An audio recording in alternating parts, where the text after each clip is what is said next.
Prime Minister Howard and the nation he serves have never wavered in the war on terror.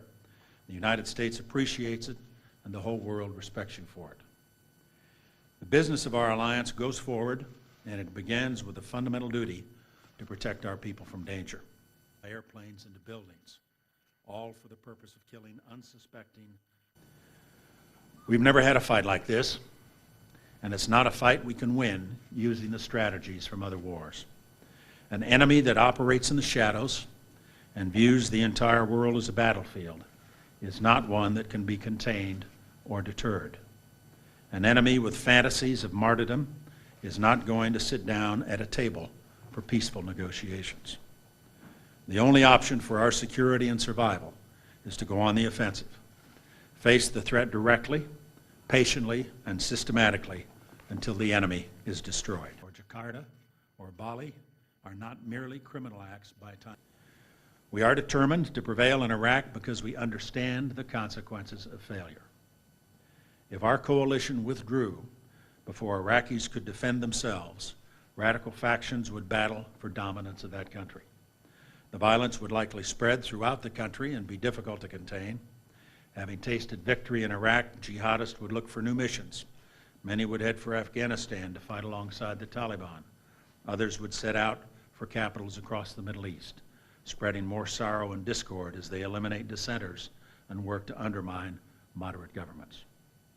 Still others would find their targets and victims in other countries on other continents. Such chaos and mounting danger does not have to occur. It is, however, the enemy's objective, and for the sake of our own long-term security, we have a duty to stand in their way. Force us to change our policies and get us to abandon.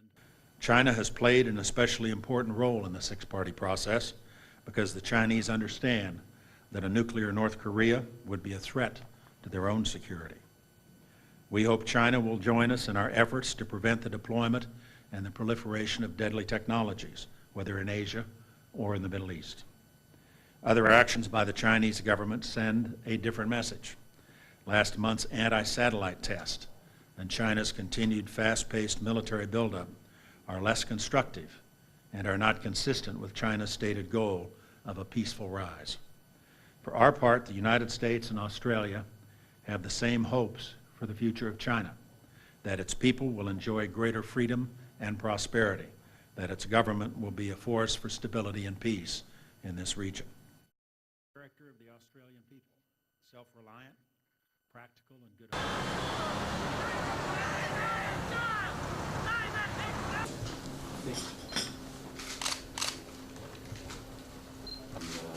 For our country and to Sydney, and to this, the Victoria Barracks, which, as you can see, is one of our finest and longest established institutions.